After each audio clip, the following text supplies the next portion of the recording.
네, 저는 오늘 그 예배를 예배되게 라는 시리즈 설교 세 번째 말씀을 채무 면제 비례의 법칙이라는 제목으로 이렇게 나누려고 합니다.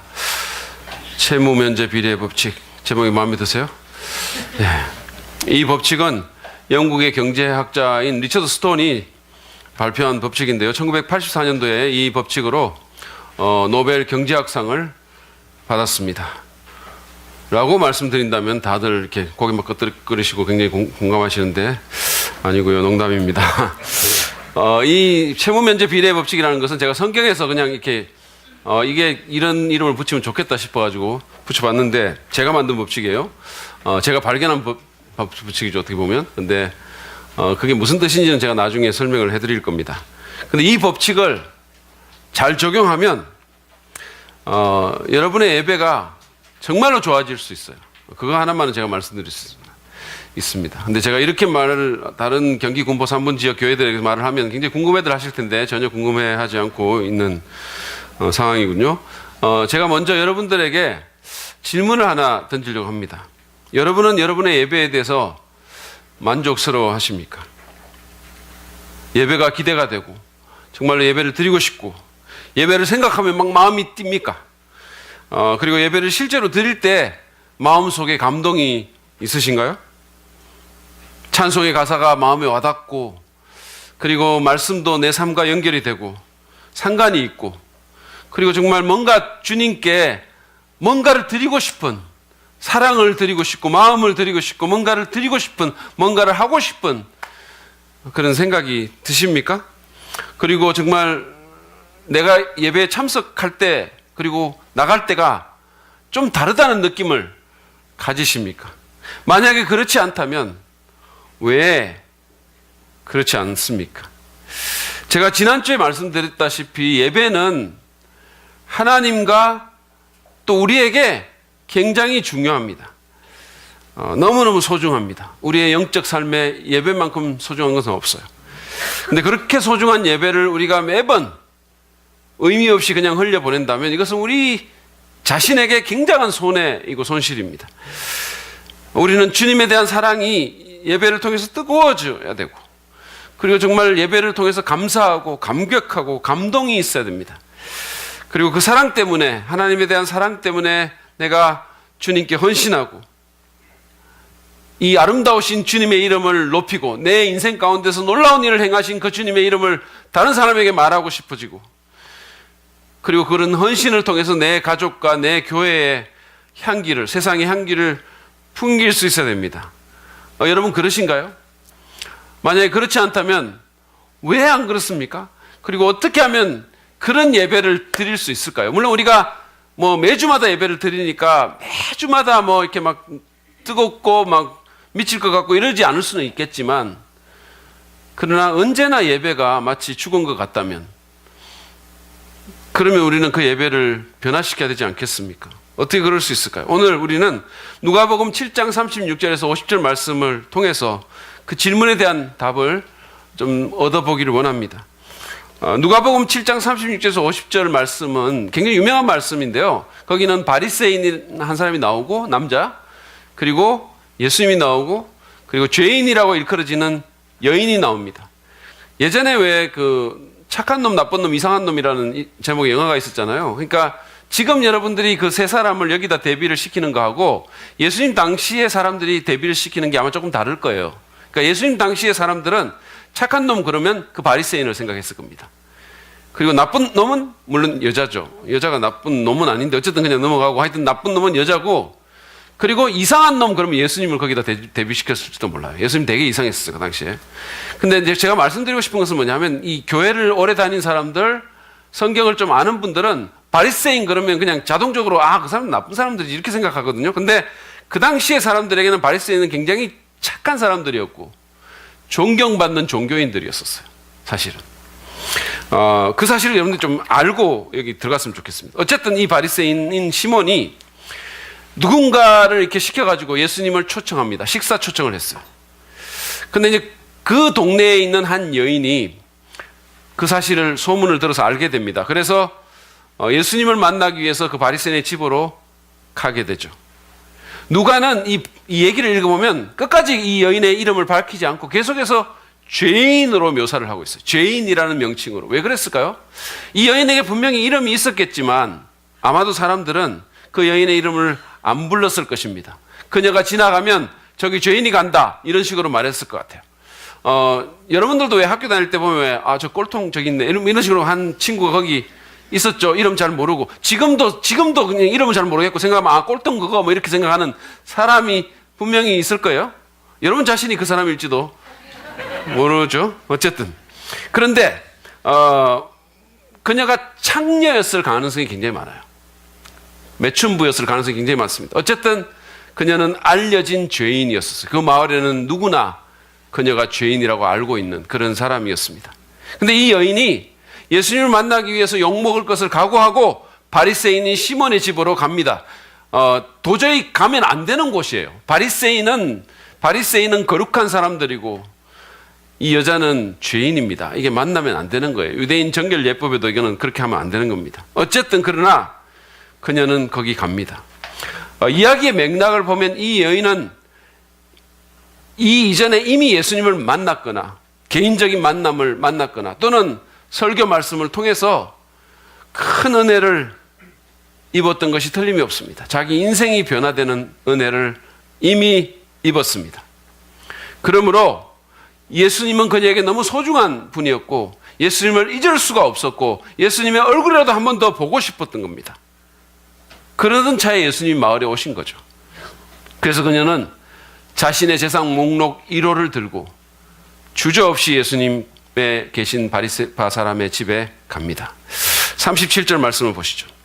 그런데 그 동네에 죄인인 한 여자가 있었는데 예수께서 바리새파 사람의 집에서 음식을 잡수고 계신 것을 알고서 향유가 담긴 옥합을 가지고 와서 자기의 가장 소중한 재산 목록 1호를 갖고 글로 간 겁니다. 예수님과 시몬의 그 만찬은 별 문제 없이 진행이 됐을 겁니다. 아마 이 얘기를 읽어보면 시몬과 예수님만 있었던 게 아니라 다른 남자들도 거기 같이 있었던 것 같아요. 아마 다른 바리새인 사람들도 있었던 것 같습니다. 어쨌든 뭐 별로 예수님과는 친하지 않은 그런 사람들이니까 남자들도 또 그것도 좀 잘 모르는 남자들이 거기 앉아 있으니까 얼마나 어색했겠어요. 예, 그 어색함을 그냥 누르면서 아마 계속 음식 얘기하거나 또는 음식에 집중해서 먹고 있는 이런 상황입니다. 그런데 그 상황에서 여인이 이 집 안으로 걸어 들어왔습니다. 그리고 식탁으로 걸어가는 일이 벌어졌어요. 분주하게 움직이던 하인들이 그냥 갑자기 동작이 멈추어집니다. 그리고 식탁에 앉아있던 손님들이 하나 둘씩 말을 안 하기 시작해요. 인상이 굳어집니다. 갑자기 모든 것이 스탑되는 거예요. 얼어붙었습니다. 그 마을의 사람들은 그녀가 누군지 다 알았어요. 소문난 죄인입니다. 죄인의 대명사인 그녀가 거룩한 바리새인과 가장 유명한 하나님의 종으로 하나님의 역사를 이룬다고 알려진 예수와의 식탁으로 나가고 있습니다. 만찬의 호스트인 시몬이 크게 당황합니다. 그래서 옆 사람에게 이렇게 말합니다. 이 무슨 황당한 시츄에이션입니까? 정말 당황스럽지 말입니다. 이렇게 얘기했어요. 그렇지만 여인은 사람들의 시선을 의식하지 않고 예수님을 찾아서 손님들 사이를 뚫고 지나갑니다.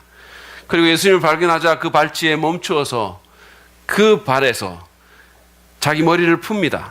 그리고는 그 발에 거듭 입을 맞추고 그리고는 향수를 붓고 향유 옥합을 열어서 향유를 붓고 자기 머리로 예수님의 발을 씻깁니다. 여러분, 당시에 여자가 외간 남자 앞에서 자기 머리를 푸는 것만으로도 스캔들이 날 그런 상황이었어요. 그럼에도 불구하고 이 여인은 아랑곳하지 않습니다. 그리고 가장 소중한 향유를 거기다가 붓습니다. 그것도 예수님의 발에다가 붓습니다. 근데 이것 또한 유대인들의 정결 예법에서 크게 벗어나는 거예요. 38절 말씀 보시죠. 예수의 등 뒤에 발 곁에 서더니 울면서 눈물로 그 발을 적시고 자기 머리털로 닦고 그 발에 입을 맞추고 향유를 발랐다. 여러분, 이게 얼마나 당황스러운 상황인지 한번 생각해 보시기를 바랍니다. 만약에 여러분 제가 지금 이번에 세계 선교대회라는 데 가가지고 통역을 했잖아요. 그렇죠? 만약에 우리 교회의 어떤 한 자매가 저의 통역하는 모습을 보고 큰 은혜를 받았다고 한번 생각해 봅시다. 우리 목사님이 이렇게 큰 대회에서 그 짧은 영어로 정말로 고생을 하시는구나. 말하는 외국인들은 계속 바뀌는데 목사님은 안 바뀌니 얼마나 힘이 드실까. 거기다가 아프리카 사람의 저 말도 안 되는 영어를 정말 통역하시려면 저런 기구한 운명에 처한 우리 목사님이 정말 귀하시다, 뭐 이런 생각을 그녀가 한다고 합시다. 그래가지고 제가 그 강사님들과 통역자들과 중요한 분들이 있는 그 VIP 룸에 앉아가지고 그 사람들하고 이제 다음 예배에 대해서 나누고 있는데 그 여인이 거리로 걸어 들어온다고 한번 생각해 봅시다. 그 자매가. 그래가지고 갑자기 그냥 막 거리로 들어가가지고 거기 있는 사람들을 보면서 특별히 그 아프리카 사람에게, 그 목사님에게 영어 똑바로 해! 그러면서 손가락질하고 막 제게 다가와가지고, 그리고는 제 구두를 벗기고 제 양말을 벗기고 제 냄새나는 발에다가 홈쇼핑에서 산 중국제 향수를 뿌린다고 한번 생각해 보세요. 여러분, 이게 얼마나 당황스러운 상황입니까? 너무 당황스럽지 않겠어요? 그럼에도 불구하고 여인은 그 일을 했습니다. 굉장히 파격적인 일을 한 거예요. 더 놀라운 것은 예수님께서 이 여인의 지극히 대담하고 놀랄 만큼, 정말 파격적인 만큼 아름다운 사랑의 표현을 그냥 받고 계셨습니다. 그러니까 시몬이 분노했어요. 처음에는 여인에게 분노했을 거고 나중에는 그것을 받고 그냥 가만히 있는 예수님에게 분노했을 것입니다. 그래서 그는 굳은 표정으로 이 광경을 보면서 혼자 이렇게 중얼거립니다. 39절 보시죠. 이 사람이 예언자라면 자기를 만지는 저 여자가 누구이며 어떠한 여자인지 알았을 터인데 저 여자는 죄인인데. 그러니까 성경을 보면요, 바리새인은 언제나 사람의 과거에 집중하고 예수님은 미래에 집중하는 경향이 있어요. 그리고 바리새인은 언제나 누군가를 판단하고 정죄합니다. 그 사람들은 참 나름대로 의롭게 살려고 애를 쓰는데 그게 참 문제였었어요. 예수님께서 그 말을 들으신 거예요. 그 중얼거리는 소리를. 우리 집사람처럼 귀가 비정상적으로 밝아가지고 그냥 그 말을 들었다기보다는 예수님은 누군가의 생각을 읽잖아요. 그러니까 여인의 마음도 읽었고, 그래서 그 파격적인 행위도 받아들이셨고, 그리고 이 바리새인의 마음도 읽은 겁니다. 그래서 예수님이 그것을 들으시고 시몬에게 할 말이 있다고 말하면서 짧은 비유 하나를 말씀합니다. 41절 42절이에요. 보시죠. 어떤 돈놀이꾼에게 빚진 사람 둘이 있었는데 한 사람은 500데나리온을 빚지고 또 한 사람은 50데나리온을 빚졌다. 둘이 다 갚을 길이 없으므로 돈놀이꾼은 둘에게 빚을 없애주었다. 그러면 그 두 사람 가운데서 누가 그를 더 사랑하겠느냐. 한 데나리온이 당시에 하루 품삯입니다. 그러면 우리가 예를 들어서 하루 일당이 10만 원이라고 계산을 한다면 500데나리온은 5천만 원이에요. 그리고 50데나리온은 그 10분의 1인 500만 원입니다. 근데 당시에 지금 우리와는 달리 당시는 굉장히 가난했었어요. 경제적으로. 그러니까 예수님께서 왜 주기도문을 가르치실 때도 일용할 양식, 그날 먹을 끼니를 위해서 기도하라고 할 정도로 그렇게 가난했었습니다. 대부분의 사람들이. 그런 상황을 고려한다면 특별히 이 500데나리온은 그 사람이 도저히 갚을 수 없는 그런 돈이에요.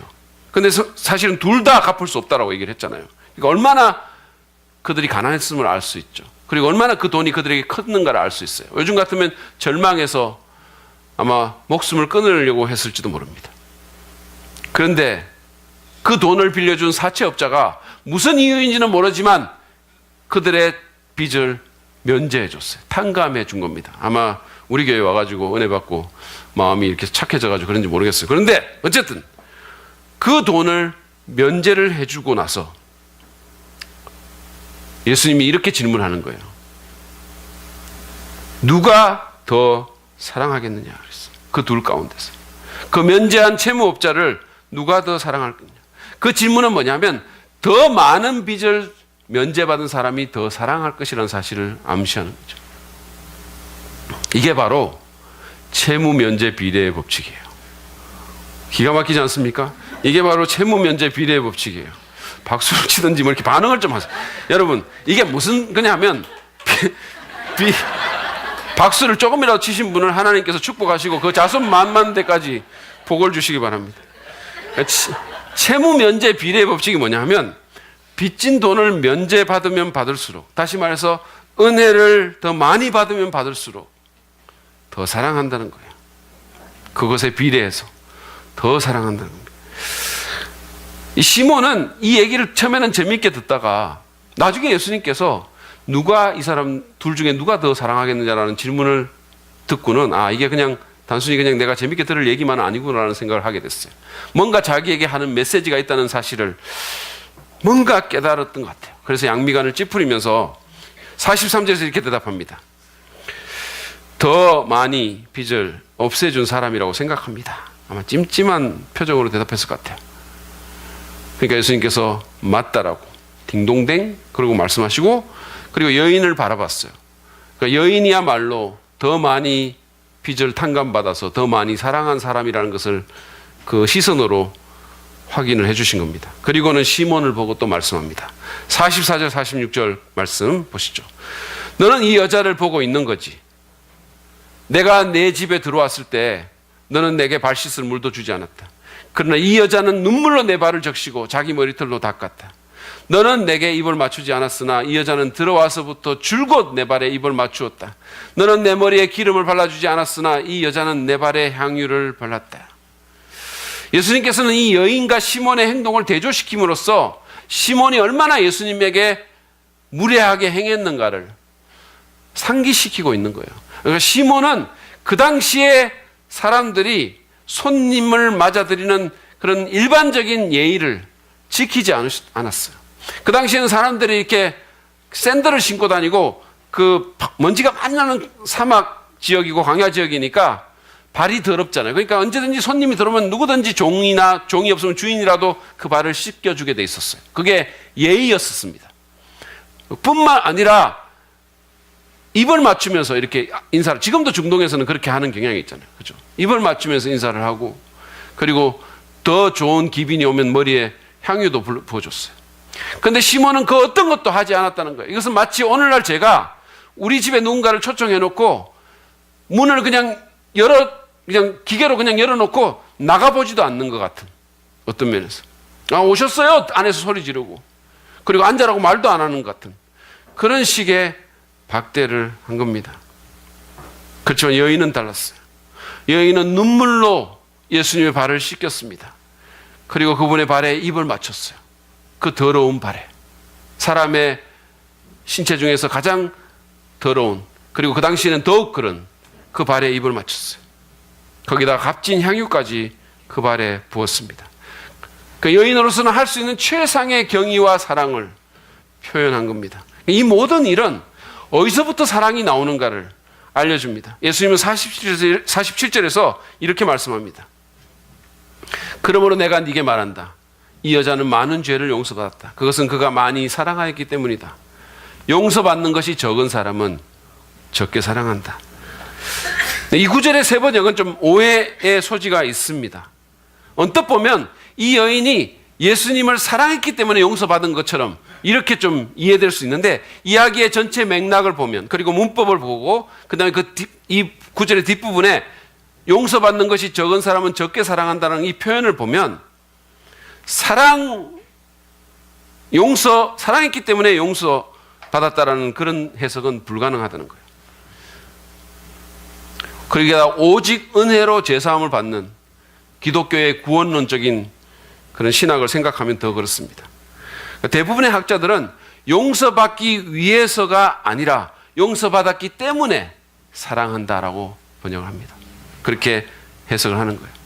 용서받기 위해서 주님을 사랑한 게 아니라 용서받았기 때문에 주님을 사랑했다는 거죠. 그게 방금 전에 주님께서 말씀하신 그 빚진 자의 비유하고도 멋지게 조화가 됩니다. 그래서 예루살렘 성경은 이 구절을 이런 식으로 번역을 했어요. 보십시오. 그런 이유로 그녀의 많은 죄가 반드시 용서받았음을 나는 네게 말한다. 그렇지 않다면 그런 큰 사랑을 보여줄 수 없을 것이기 때문이다. 이해가 가세요? 그 죄가, 그녀의 많은 죄가, 그 큰 죄가 용서받지 않았다면 이런 큰 사랑을 보여줄 수 없었다는 거예요. 무슨 말인지 이해가 가시죠? 그러니까 그렇게 많은 죄를 용서받았기 때문에 그렇게 파격적인 사랑을 보여줬다는 거예요. 이 여인의 열정적인 사랑은 그녀가 용서받은 결과라는 얘기입니다. 그렇습니다. 빚진 자가 채무를 면제받았기 때문에 채주를 사랑하는 것처럼 이 여인 또한 용서받았기 때문에 이렇게 주님을 사랑한 것입니다. 그런 다음 예수님께서는 모든 사람이 들을 수 있도록 여인에게 48절에서 내 죄가 용서받았다라고 선포하셨습니다. 그러니까 이 순간에 이 여인이 용서를 받았다는 것이 아니라 과거에 이미 용서는 받았지만 이제 모든 사람 앞에서 그 사실을 확인해 주신 거예요. 공적으로 선포한 겁니다. 그러니까 다시는 이 여인을 과거의 그 죄인으로 여기지 말라라고 마무리를 확실하게 해준 거예요. 여러분, 예수님이 멋있지 않으십니까? 옆 사람에게 말합시다. 예수님 짱 멋있습니다. 이렇게 말합시다. 예수님 진짜 멋있지 말입니다. 정말 멋있지 않으세요? 이 여인을 확 세워준 거예요. 사람들 앞에서. 여인이 얼마나 기뻐했을까요? 근데 모든 사람이 기뻐하지는 않았어요. 죄 용서의 선포와 함께 예수님과 함께 식탁에 앉아있던 그 사람들이, 다시 말해서 유력 인사들, 종교인들, 바리새인들, 그 사람들이 자기들의 은사를 발휘하기 시작했어요. 그들에게는 불평과 수군거림의 은사가 있었습니다. 49절을 보시죠. 그러자 상에 함께 앉아있는 사람들이 속으로 수군거리기를 이 사람이 누구이기에 죄까지도 용서해 준다는 말인가? 이 말이 무슨 뜻이냐면, 아니 자기가 무슨 하나님이라 된단 말인가, 이런 뜻이에요. 왜냐하면 하나님만이 누군가의 죄를 용서할 수 있으니까. 그럼에도 불구하고 예수님은 다시 여인에게 말씀합니다. 50절이에요. 내 믿음이 너를 구원하였다. 평안히 가거라. 조금 전에 죄 용서를 공적으로 선포하신 주님께서 이제는 그 사실을 완전하게 컨펌해 주시는 거예요. 서류에 도장 찍어서 만인에게 보여주시는 것 같은 그런 경우입니다. 이미 예수님으로부터 용서가 제공이 됐어요. 어느 순간에. 그러니까 이 여인은 그것을 믿음으로 받아들였습니다. 사실은 아무도 자기하고 관계를 맺고 싶지 않는 그런 죄인이었고 사람들이 가면 손가락질하는 그 여인이었는데 예수님이 받아주셨어요. 예수님이 용서해 주셨어요. 그래서 믿음으로 그 용서를 받았습니다. 그리고 구원을 이미 받았어요. 그리고 그것이 오늘 본문에서 우리가 봤던 놀라운 사랑의 행위로, 예배의 행위로 드러나게 됐던 겁니다. 이게 본문의 얘기예요. 여러분, 이 본문이 예배에 대해서 우리에게 가르치는 교훈은 명백합니다. 그것은 이거예요. 주님께 연락되는 예배를 드리려면 하나님의 은혜를 깊이 경험해야 된다는 겁니다. 우리가 정말로 제대로 된 예배를 드리려면, 정말 뜨거운 예배를 드리려면 하나님의 은혜를 먼저 경험해야 됩니다. 은혜를 경험하면 할수록 주님을 더 사랑하게 될 것이고, 그러면 우리의 예배가 더 뜨거워지게 될 것이라는 말이에요. 왜냐하면 영적 채무 면제 법칙에 비례의 법칙이 작용하고 있기 때문입니다. 질문은 이것이에요. 여러분은 하나님의 은혜를 경험했으며 또 경험하고 계십니까? 특별히 십자가에서 나를 위해서 피 흘리고 죽으신 그 대속의 은혜를 여러분 정말로 경험하셨습니까? 예수님은 많은 죄를 용서받은 사람은 많이 사랑하고 적게 용서받은 사람은 적게 사랑한다라고 얘기했어요. 이게 무슨 말일까요? 어떤 사람의 죄는 많고 어떤 사람의 죄는 적다는 얘기일까요? 아닙니다. 왜냐하면 하나님 보실 때는 사실은 50보 100보고 그놈이에요. 여러분, 우리가 이 땅에서 킬리만자로 뭐 산을 보고 히말라야 산을 보거나 그리고 그랜드 캐년에 깊이 들어간 골짜기를 보면 이 땅에서는 그게 엄청난 차이가 날 수 있어요. 그렇지만 하늘로 올라가서 보면 그게 그거예요. 그러니까 어떤 사람이 죄가 많고 어떤 사람이 죄가 없다는 사실 자체가 하나님께 무의미한 거예요. 사실은 모든 사람이 다 하나님 앞에는 죄인이에요. 아까 우리 친계자매가 말한 것처럼 내가 아무리 착하게 살았다 하더라도 하나님의 주권 자체를, 나를 만들어주시고 온 우주를 주관하시는 하나님의 주권 자체를 내가 받아들이지 않고 그 하나님을 무시하면서 산다는 자체가 가장 큰 죄예요. 그러니까 누가 죄가 많고 누가 죄가 상대적으로 적다는 그런 얘기를 하시는 게 아닙니다. 그럼 무슨 말일까요? 하나님께서 어떤 사람의 죄는 많이 용서해 주시고 어떤 사람의 죄는 적게 용서해 주신다는 뜻일까요? 그렇지 않죠. 예수님께서는 십자가에서 모든 사람의 죄를 위해서 죽으셨어요. 제가 일부 예배 드릴 때 찬송 부르다 갑자기 예수님께서 십자가에서 달리시면서 내 이름을 생각하셨다는 생각이 나가지고 제가 마음이 뜨거워졌어요. 그분은 십자가에 달리면서 여러분의 이름 하나하나를 기억하셨어요. 그분은 하나님이십니다. 그러면 이게 무슨 뜻입니까? 그것은 이런 뜻이에요. 어떤 사람은 자신의 죄가 얼마나 큰 줄을 알고 하나님 앞에서, 그래서 그 엄청난 죄 용서의 그 은혜를 받아들이지만 어떤 사람은 그 사실을 인식하지 못한다는 뜻입니다. 자기 죄가 별로 그렇게 많지 않다라고 생각하는 거예요. 자기가 별로 죄인이라고 생각하지도 않는다는 거예요. 따라서 그 십자가가 그 사람들에게는 별로 의미가 없는 겁니다. 그러므로 그 은혜를 주시는 주님을 별로 사랑하지도 않는 거예요. 그리고 그분에게 마음에서 우러나오는 예배를 드리지도 않는 겁니다. 여러분의 예배가 감동도 없고 찬양의 가사가 별로 와닿지도 않고 그냥 바람 빠진 타이어 같다면 왜 그런지 한번 생각해 보시길 바랍니다. 제가 아까도 말씀드린 것처럼 한두 번씩 그럴 수는 있어요. 그렇지만 언제나 예배가 늘 그렇게 너무 힘들거나 별 상관도 없거나 찬양이 그냥 나하고는 아무 상관없는 것처럼 들려진다면 왜 그런지 한번 생각해 보시기 바랍니다. 정말 여러분 하나님의 은혜를, 그 십자가 은혜를 경험하셨나요? 그냥 이론이 아니라 내 머리로 알고 있는 게 아니라 정말로 누군가가 나를 용서해 준 것 같은 그 용서를 경험하셨습니까? 그 용서받은 감격과 감사가 여러분에게 있으십니까? 아니면 본문의 시몬처럼 교회는 다니지만 성경도 때때로 읽고 기도하지만, 시몬은 분명히 기도했어요. 성경 읽었어요. 나름 율법도 지키지만, 도덕적이지만, 사람들이 볼 때 착하다고 모범적이다고 얘기하지만, 그리고 시몬이 예수님을 만찬에 초대한 것처럼 예수님에 대해서도 최소한의 예의는 갖추지만 자신의 죄에 대한 심각한 인식도 없고 오히려 자기가 좀 괜찮다고 생각하고, 따라서 용서받은 기쁨도, 용서를 제공하시는 분에 대한 감사도 없는 것이 아닙니까? 그래서 여러분의 예배가 그렇지 않습니까? 생각해 보십시오. 여러분, 예수님께서 어떤 대가를 치르시고 우리에게 그 용서를 제공하셨는가를 한번 생각해 보십시오. 온 우주에서 가장 존귀한 분이 하늘의 영광을 버리고 전보다 작은 이 땅에 오셨습니다. 그것도 비천한 종의 모습으로 오셔서 온몸이 피투성이가 되도록 십자가에 달려 우리가 바라보기만 해도 너무 부담스러운 모습으로 끔찍한 죽음을 죽으셨어요. 2000년 전에 바로 이맘때 이렇게 아름다운 봄날에 그분은 우리 때문에 그렇게 처참한 죽음을 죽으셨습니다. 이게 여러분에게 아무런 의미가 없습니까? 이번에 제가 선교대 그 강사로 이렇게 오신 분 중에 그 이라크에서 사역하는 분이 계셨어요. 근데 원래 이분이 멕시코 사람인데 이제 멕시코에서 이렇게 그 주님의 사랑을 알게 된 거예요. 그래서 구원을 받고 너무 감사해가지고 이 사람이 이제 자신을 헌신하고 신학교를 간 거예요. 그래서 신학대학을 졸업하고는 그래서 멕시코에서 목회를 합니다. 그 교회를 목회를 하는데 자꾸 그 중동에 있는 무슬림들에 대한 마음이 막 드는 거예요. 그래서 그 부담을 느끼고, 그래서 우리 교회에서 무슬림에 좀 이렇게 선교를 나가야 될 텐데 이렇게 생각이 들어가지고 기도하기 시작한 거예요. 하나님, 우리 교회에서 누군가를 부르셔서 그 사람이 정말 중동에 가서 사역할 수 있도록, 무슬림에게 복음 전할 수 있게 해주라고 그렇게 기도를 했어요. 근데 아무리 기도를 해도 응답이 없는 거예요.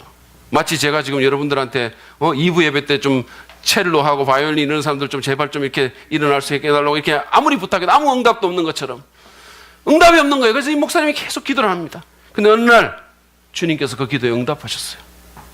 주님께서 네가 가라라고 말씀하신 거예요. 그 목사님이 기도.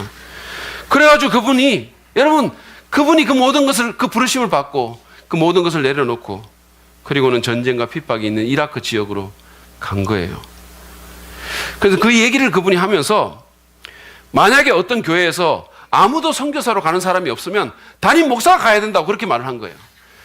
그래서 제가 그 얘기를 듣고는 제가 필사적으로 누군가를 보내기로 지금 결심했어요. 이번에 김철기 전사님 청년들을 데리고 라오스 가는데 거기서 한 건 터졌으면 좋겠다는 제가 생각하면서 기도하고 있습니다. 특별히 제가 김철기 전사님 놓고 기도하고 있어요. 예. 농담이고, 어쨌든 간에 제가 그분의 그 얘기를 들으면서 이런 생각이 든 거예요. 나 같으면 그 이라크에 갈 수 있을까? 만약에 하나님께서 내게 그렇게 말씀하시면 내가 이 좋은 사랑받는 교회 담임 목사직 내려놓고 거기 갈 수 있을까? 이렇게 나이스한 분들 내가 다 이제 이별하고 갈 수 있을까? 못 갈 것 같다는 생각이 들더라고요. 정말로. 여러분, 그런데 우리 주님은 죄 한 점 없고 완벽한 하늘의 영광과 특권을 버리고 오셨어요. 여러분과 저 때문에 이 땅에 비천한 종의 모습으로 오셨습니다. 그리고 우리의 죄값을 대신 받으시고 죽으시고 우리에게 용서를 제공하시는 거예요. 여러분은 그 값비싼 용서를 정말로 믿음으로 받아들이시겠습니까? 아니, 받아들이셨습니까? 용서받은 자의 감동과 감격이 여러분에게 있으십니까? 독생자를 주신 하나님의 사랑이 정말로 실제로 여러분에게 개인적으로 느껴지십니까? 만약에 여러분에게 그게 없으면 여러분 살아있는 예배를 드리기 정말 힘들 겁니다. 그리고 선을 넘어서 주님께 헌신하기도 어려울 것입니다. 내 소중한 향유 옥합을 깨뜨릴 수도 없습니다. 아무 상관도 없는데, 별로 고맙지도 않은데 왜 그런 짓을 합니까? 여러분 가운데 특별히 나름 종교적이고 도덕적인 분들 조심하시길 바랍니다. 시몬처럼 그런 분들의 문제점은 자신의 선함이에요. 자신의 의입니다. 어릴 때부터 교회 생활하면서 크게 빗나가지 않고 교회 문화에 익숙해진 분들은 자신의 죄가 얼마나 큰지를 모를 수 있어요. 따라서 자신이 얼마나 무지막지한 용서를 받았는지 잘 인식하지 못하고, 심지어는 그 용서가 필요한지도 모를 수 있어요. 그래서 주님을 덜 사랑하고 예배의 감동도 선을 넘는 헌신도 못하게 되는 것입니다. 어쩌면 구원을 받지 못하고 영적으로 죽은 채 이 자리에 앉아 있을 수도 있어요. 어릴 때부터 교회를 다녔지만, 도덕적으로 착하다고 말하지만, 교회 문화에 익숙해졌지만, 직분도 받았지만, 가끔씩은 성경도 보고 기도도 하지만 잃어버린 상태로 남아있을 수 있다는 사실입니다. 여러분, 예배가 살려면 대속의 은혜를 늘 기억해야 합니다. 그리고 날마다 더 크고 깊은 은혜를 경험해야 돼요. 자신의 무가치함과 주님께서 베풀어 주시는 그 은혜에 민감해야 됩니다. 제가 지난 그 세계 선교대에서 이 예배를 잘 못 드렸어요. 통역의 부담 때문이었습니다. 사실은 뭐 수천 명이 오고 찬양이 놀랍고 예배 드릴 수 있는 최고의 기회였는데 저는 예배를 못 드렸어요. 제가 무려 13명이나 되는 사람을 통역을 했더라고요. 지금 보니까. 그 가운데는 뭐 정말로 미국 사람들도 못 알아듣는 영어를 하는 아프리카 사람도 있었고, 갑자기 강단에 불쑥 나타나가지고 통역을 전혀 고려치 않고 그냥 막 말해버리는 그런 미국 사람도 있었어요. 한 번은 아프리카 그 목사님의 기도를 통역을 하는데 정말 무슨 말인지를 도저히 제가 알아들을 수가 없는 거예요. 근데 이게 눈이라도 뜨고 있으면 입이라도 볼 텐데 기도하고 눈 감고 있으니까 뭔 말인지를 정말 모르겠어요. 그래가지고 너무 답답해가지고 제가 눈을 떠가지고 이렇게 봤어요, 기도하는데. 그랬더니 또 이게 저는 몰랐는데 인터넷 생중계로 나가가지고 우리 교회 자매가 그걸 보고는 우리 집사람한테 목사님 기도하시더니 눈 뜨더라고 또 일러줬어요. 자기는 왜 기도 시간에 눈 뜨고 있었는지 모르겠어요. 정말 힘들었습니다.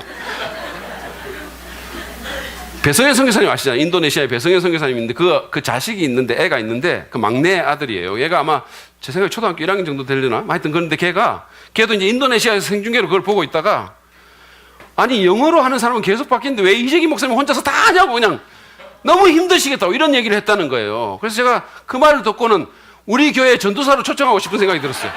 우리 교회 전도사 중에, 교역자 중에 아무도 그 말 하는 사람 없었어요. 진짜 힘들었습니다. 그러니까 너무 긴장이 되고 막 불안하고 이 부담이 있고 이러니까 예배가 안 되는 거예요. 그런데 어느 한 예배에서 갑자기 제가 이렇게 무심코 이렇게 옆을 둘러보고 이러다가 하나님의 은혜가 제게 막 몰려오는 걸 느꼈어요. 정말로. 앞자리에 제가 이렇게 그 강사들하고 뭐 이렇게 사회자들, 통역자들 이런 분들하고 앉아 있는데 갑자기 어떻게 나같이 이렇게 쓸데없는 인간이 이렇게 귀한 자리에 이렇게 정말 놀라운 하나님의 종들과 함께 앉아 있을 수 있겠는가라는 생각이 들었어요. 주님의 은혜가 아니면 있을 수 없는 일이라고 생각이 들었습니다. 전 세계에서 하나님의 종들이 왔는데 그 놀라운 사람들이 여기 있는데 어떻게 내가 이 자리에 여기 앉아 있을 수 있겠는가. 그래서 그 은혜가 너무 감사해서 눈물이 나는 거예요. 찬양을 부르는데 눈물이 나왔습니다. 감사와 감동이 몰려왔고, 그래서 제가 그 통역하려고 막 하는 그 모든 생각과 그 자료들을 다 내려놓고 주님 찬양하고 예배했어요. 주님께 집중하며 예배했습니다. 여러분, 하나님의 은혜를 기억하시기 바랍니다. 아침마다 새로운 은혜에 민감하십시오. 그 은혜를 사모하고 그 은혜를 누리시기를 바랍니다. 눈을 뜨고 하나님의 은혜를 바라보시기를 바랍니다. 그래야 살아있는 그런 예배를 드릴 수 있어요. 그래야 내 향유옥합을 깨뜨리는 헌신을 할 수 있습니다. 그래야 이 여인처럼 주님을 기쁘시게 하는 그런 사랑의 표현을 할 수 있어요. 제가 말씀을 맺으면서 이제 우리 교회 공동체로 한번 시선을 돌려봤으면 좋겠습니다. 여러분, 우리 예배는 공동체적으로 주님에 대한 진정한 사랑의 고백으로 드려지고 있습니까? 우리 교회의 예배 가운데 정말 이 여인이 했던 것 같은 그런 파격적인 헌신이 있습니까? 우리의 모임 중에 거룩한 감사와 감동과 눈물이 있습니까? 그래야 됩니다. 여러분, 상상해 보십시오. 만약에 우리 모두가 자신의 비참함과 무가치함과 죄인됨을 인식하는 가운데 하나님의 그 베풀어 주신 그 주님의 십자가 은혜를 참으로 경험하고 깨닫고 잊어버리지 않는다면, 그리고 날마다 그 은혜를 경험한다면, 은혜에 잠겨서 산다면 우리의 예배가 어떻게 되겠습니까? 우리의 찬송에 얼마나 큰 감동이 있겠으며, 우리의 기도에 얼마나 참된 진정성이 있겠으며, 우리의 헌신에 얼마나 아름다운 향기가 있겠습니까? 누가 그러더라고요. 브루클린 태버낸클 교회에 성도들이 모여가지고 예배하는 예배당에 예배가 시작되기 전에는 들어갔는데 그 예배 드리는 성도들의 그 영감 때문에 눈물이 쏟아졌다고 그랬어요. 예배가 아직 시작도 안 됐는데, 우리가 정말로 하나님의 은혜에 젖어서 산다면, 그 은혜에 젖어 살다가 이곳에 모여서 그 은혜를 생각하고 있다면 우리에게도 그런 일이 일어나지 않겠습니까? 정말로 그냥 아무 생각 없이 있다가 가는 게 아니라 정말 여기에 하나님이 계신다라고 고백하는 예배가 이루어지지 않겠습니까? 마음이 뜨거워지는 그 용서로 인해서, 그 사랑으로 인해서, 그 은혜로 인해서 주님께 나를 드리고 싶은 그런 예배가 되지 않겠습니까? 그런 예배가 되기를 바랍니다. 이 시간에 그 은혜를 깊이 경험함으로써 주님 발 앞에 엎드려 내 사랑을 표현하고 내 향유옥합을 드리고, 그래서 그 헌신으로 인해서 향유 내음이 우리 공동체 가운데 가득 찰 수 있기를 주님의 이름으로 축복합니다.